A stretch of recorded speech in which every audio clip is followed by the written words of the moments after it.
Hello friends, आपका स्वागत है आज की इस वीडियो के अंदर। और आज की इस वीडियो के अंदर हम चर्चा करेंगे कि बाज़ारों में किस तरीके से आज सेकेंड हाफ के अंदर एक सेल ऑफ देखने के लिए मिला।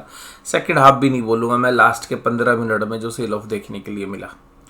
और यहाँ पर जो हमने कल चर्चा की थी वो बात की थी कि डायरेक्शन लेस बाज़ार है, ऊपरी लेवल पर जो है एक सेलिंग करने की ही कोशिश करनी है।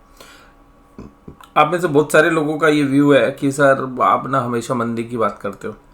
देखिएगा, जब भी बाज़ार ऊपर की तरफ होता है तो मैं मंदी की ही बात करूँगा।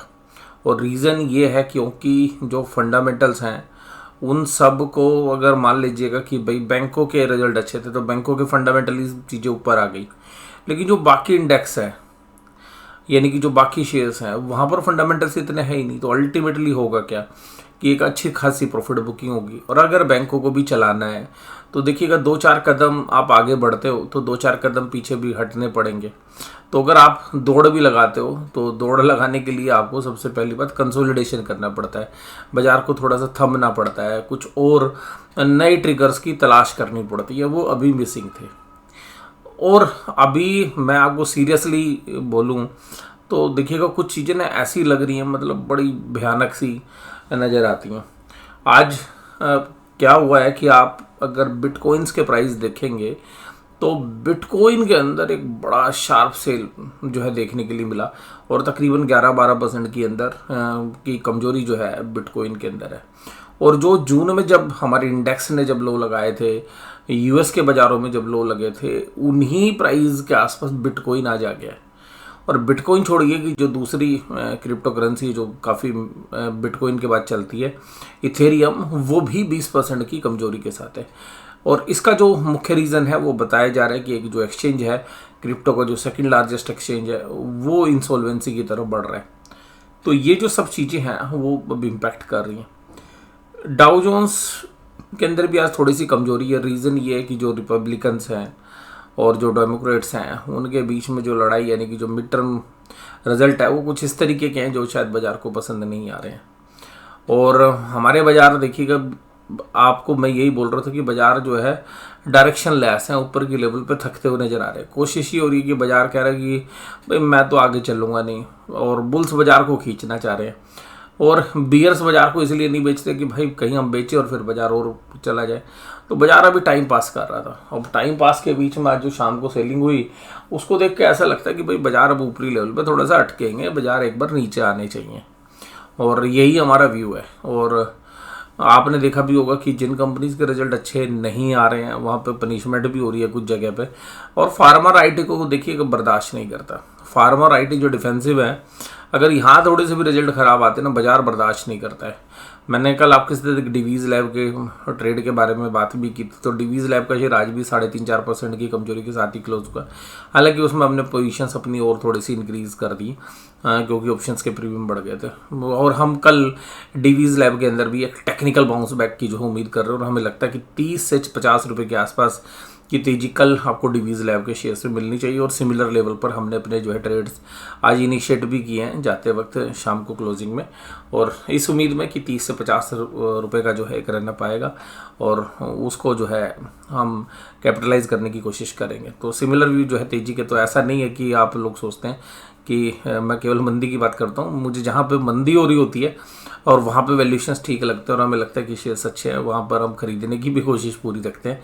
और LIC ने भी देखिएगा उसके अंदर तकरीबन 1 लाख शेयर्स जो है रिजल्ट डे पे खरीदे।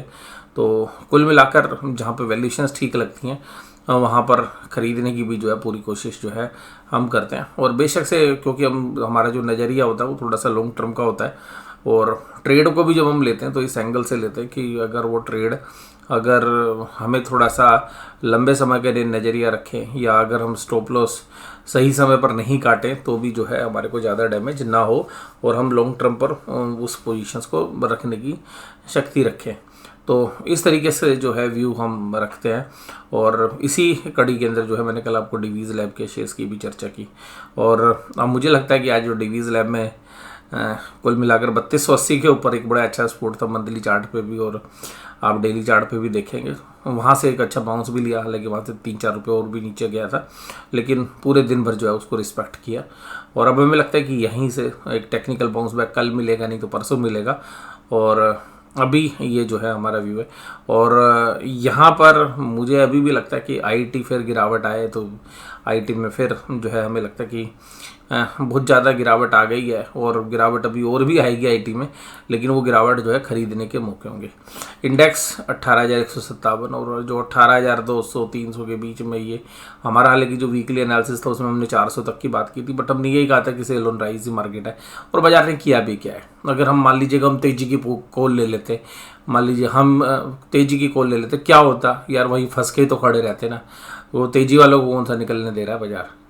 और तो यहाँ पर मुझे अभी भी लगता है कि रिस्क रिवार्ड के एंगल से अभी बाजार एक बार थोड़ा सा बहुत हल्का होएगा, और हल्का होने के बाद दोबारा से पुल बैक जो है करेगा, इसकी हम उम्मीद कर रहे हैं। तो बाजार में कल हमें एक ऐसा रुख लग रहा है कि कल भी एक सेल ऑन राइज की मार्केट होगी। हालांकि आज हम एक डायरेक्शनल नॉन डायरेक्शनल ट्रेड की जो है कवायद कर रहे थे, और उसी तरीके से आज रहा भी। बाजार सारे दिन थकाता रहा।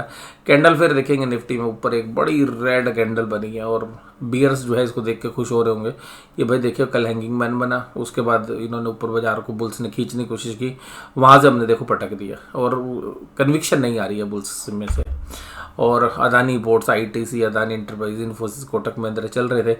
वहीं पर ICI bank, Bajaj Finserv, Divi's life, Hindalco, power grid कमजोर भी थे।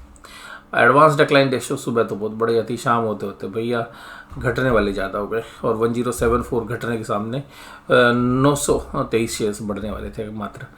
और Adani ports, Coal India, ITC, तम्बाकू वाले शेयर्स अच्छा कर रहे हैं, doctor Reddy's, Adani enterprise, Hero MotoCorp, Britannia सब तेजी में थे। कमजोरी कहाँ थी आज, हिंडाल्को 4.66, यानी कि मेटल्स में अब दोबारा से ऊपरी लेवल पर सस्टेनेबिलिटी नहीं आ रही है।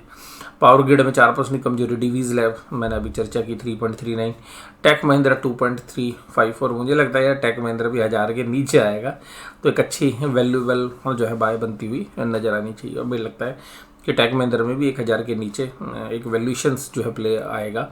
ग्रासिम इंडस्ट्रीज 1.67, सन फार्मा 1011 रुपये, और सन फार्मा में भी अगर 950-960 रुपये के भाव आते हैं तो वहाँ पर मुझे लगता है कि अच्छी वैल्यू बाय बन सकती है। NTPC 1.48, Bajaj Finserv 1.43, Bajaj auto के अंदर कमजोरी थी। निफ्टी भी देखिएगा फ्लैट है, हालांकि लास्ट अगर आप 15 मिनट का ट्रेड देखें तो माइनस में चला गया था बाजार, लेकिन एडजस्टमेंट होती है, और ये आपको सारा बयां करेगा कि कितना वोलेटाइल हुआ लास्ट के आधे घंटे में। देखिए ऊपर से बाजार पटकने की कोशिश की, बुल्स ने फिर खींचने की कोशिश की, बेस फिर पटक दिया, और लास्ट में एडजस्टमेंट होके ठीक हो गया, लेकिन बाजार लास्ट में माइनस में थे। और कैंडल्स हालांकि निफ्टी की जो है ज़्यादा कमज़ोर है, बैंक निफ्टी फिर भी ये कह रहा है भाई मैं भी पोज ही लूँगा, अभी मुझे एक बार नीचे आने दो, मैं थोड़ा सा नीचे आके थोड़ा आराम करूँगा, फिर चलने की कोशिश करूँगा, या मुझे भी ज़्यादा थकावट होगी तो इसका मैं आपको बता दूँगा। तो बाजार अभी देखिएगा रुकने के मूड में लग रहे हैं मुझे तो, और ऊपरी लेवल पर एक सेलिंग आ रही है, और मुझे लग रहा है एक बड़ा ही बढ़िया वाला डिस्ट्रीब्यूशन किया है। स्मार्ट प्लेयर्स ने बाजार को चलाया, सबको तेजी में बैठा दिया, सब लोग चिल्लाते रहे तेजी तेजी तेजी, और उस तेजी के बीच में देखिएगा तेजी करने नहीं दे रहे पिछले 15-20 दिन से। और मुझे ऐसा लगता है कि भाई बड़े स्मार्ट प्लेयर्स ने अपना माल धीरे धीरे ऑफलोड कर दिया, और हम जैसे लोगों से भी, या जो बिल्कुल मतलब ये मान के चल रहे थे कि भाई यहाँ पे टॉप है, वहाँ पर भी जो डेली ट्रेडर्स हैं जनरली उन्होंने दब के ऑप्शंस में पुट बेच रखी होंगी, और मुझे लगता है कि उन पुट्स का कल शिकार जो है बड़े प्लेयर्स करते हुए नजर आएंगे। तो जो पुट राइटर्स हैं वो पुट के पैसे तो थे ही नहीं, प्रीमियम तो था ही नहीं बिल्कुल, और जब प्रीमियम बिल्कुल ख़त्म हो गया इन्होंने देखिएगा लास्ट के 15 मिनट में एकदम प्रीमियम एकदम तेज़ी से बढ़ा दी, क्योंकि बाजार गिराया इतने बुरी तरीके से। तो अब मुझे लगता है कि यार ये कल गैप डाउन करके जिन्होंने पुट बेच रखे हैं उनको एक बार ट्रैप कर देंगे, और एक बार तो कर देंगे, उसके बाद फिर बाजार देखिए अपनी दिशा में चलेगा। और कल मुझे लगता है कि 41,500 के आसपास शायद निफ्टी बैंक दिन भर घूमता रहे, और उसके बाद फिर जहाँ पर अभी प्लेयर्स ने सौदे बनाए होंगे वहाँ पे बाजार जाना चाहिए। मुझे लगता है कि 41,500 के आसपास या उसके नीचे ही बाजार बंद होने की संभावना है, और अगर 41,450 के नीचे बाजार बंद हो जाते हैं तो ये मान के चलिएगा कि फिर निफ्टी बैंक में एक वीकनेस आएगी, वो फिर 1-2 दिन चलेगी या लंबी चलेगी, उसके बारे में आपको बता दूंगा आगे। Bank of Baroda, PNB, Kotak Mahindra, you small finance bank, SBI चलते हुए नजर आए, आईसीआई बैंक और एचडीएफसी बैंक में कमजोरी थी। और इसके साथ साथ कैश मार्केट में अभी आज जो है बाइंग थोड़ी सी कम हो गई DIIs की, सॉरी FIIs की, और DIIs ने आज थोड़ी सी सेलिंग बढ़ा दी 1000 करोड़ के आसपास। अभी बाकी जो FNO का डेटा है नहीं मेरे पास।